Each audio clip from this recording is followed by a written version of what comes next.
First off, can you tell us who you are and why you are here today? Yes, my name is Andrew Metlock, and I'm currently taking classes at Full Sail University. And we are doing a study on the fears and anxiety when it comes to giving a public speech, what a person goes through when they give one. Okay. Can you give us some examples of what you like to do?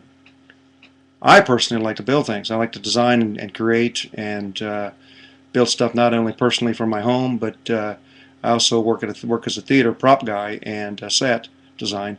And so I will I just love to build stuff, and therefore I'll take an object or a specific set piece, and I'll do my research, and I'll find a color scheme, and I'll find a rhythm and a theme of what the play is trying to project, and then I try to make everything kind of match because you want to have a theme, but you can also put your own spin on it as well. You can also, a rowboat is one person's rowboat is another person's, arc. So, that being said, I mean, you can pretty much, when you build and design something, the sky's the limit. It's how much time and energy you want to put into something. So, and that's the same thing when it comes to a speech. If you do your research and you put your time and your energy in it, you'll be just fine. Okay. Do things like this make you unique? I think when I build something, I try to give it a little extra something. I mean, if it's just a simple rowboat, then what's the point? So, if you put a little extra curve in it, say up in the front keel, or if you give it a nice paint job that's a little different than maybe some, then I think that makes it yours, and then in retrospect, it makes it unique. Maybe not me unique, but the product that I produce unique. Okay. Can you give us some insight on your thought process of how you build things? Yes, I get a basic idea for the flow of the play. I will find out what needs to be produced first, because as they rehearse, they will need different props at different times because they will rehearse different scenes at different times, even though the play is its own entity. But I mean, what I mean by that is that if they need the rowboat in the first scene, the very first scene, then I'm going to build that first as opposed to building something else that is last. So like a big sand wall or something that needs to be carved out. So I'll work on the rowboat first and then do the sand wall to make it look like it's underwater scene of some sort. So basically I try to create around the play and then put everything on a schedule and then build it accordingly. Okay. Do you have any suggestions that you could give to somebody if they're about to give a public speech?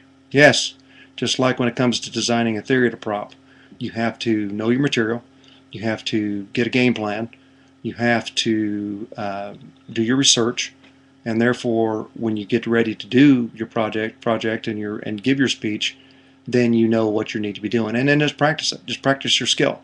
If your skill is giving a speech, then you need to practice a little bit, but just don't over practice, because then if you over practice, then you start mixing things up and then it becomes a mess. So basically, just practice it enough to where you feel comfortable with it, and then therefore you'll be just fine.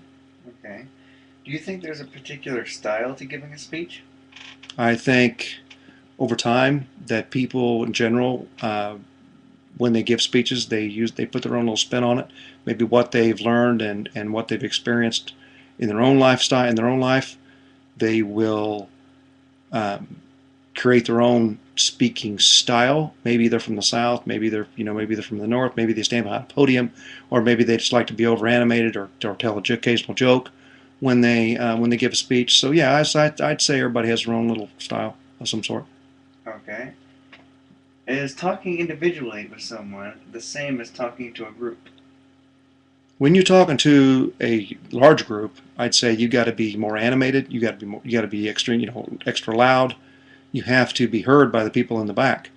So that being said, you have to be seen and heard from, like I say, the people in the back. So, but when you're talking in a small group or an individual, then it's more like just a conversation, and then you're relaying the information of what you're trying to convey to them that way in a more personal level. But still, in both cases, you need to be human. You need to be and know your material, know what you're talking about. Do you think public speaking can be stressful? Yeah, it can be very stressful. It can be stressful because if you got to come into a deadline, um, to give this speech, then of course you've got to make sure your research is totally done. You know what you're talking about. Then once you know what you're talking about, then you have to be able to know that material backwards and forwards. Therefore, when you get up there, you don't goof up or slip up and be great humiliated, and then it just goes down from there. So you have to be confident that you're going to come in and do the right thing, and as far as giving the speech by knowing the material. Okay. Can you explain what happens to somebody when they get into a state of anxiety? Yeah, they get into a state of overwhelm. They get confused. They start missing parts, or they disconnect one part from another to where the thought process doesn't flow. So again, that's where practice comes in. That's where breathing comes into effect. And again, if you've done your research and you know your material, and just stay calm, and everything will be fine. Just have to believe in that, and you'll be okay. You'll be okay. Okay. Do you think that your audience wants you to succeed? I definitely think they want you to say absolutely, because they're there to hear what you have to say. Otherwise, why are they there? So when you're out there giving your speech or whatever you're talking about, they're all ears. So therefore, to keep their interest, you have to be animated. You have to, be able to breathe, be able to tell the occasional joke. You have to be able to relay your ideas, you convey your idea on what you're trying to do. So yes, they definitely want you to succeed. Okay, and I believe that's about it. Thank you. 6.5 minutes. Sweet. Sweet. That's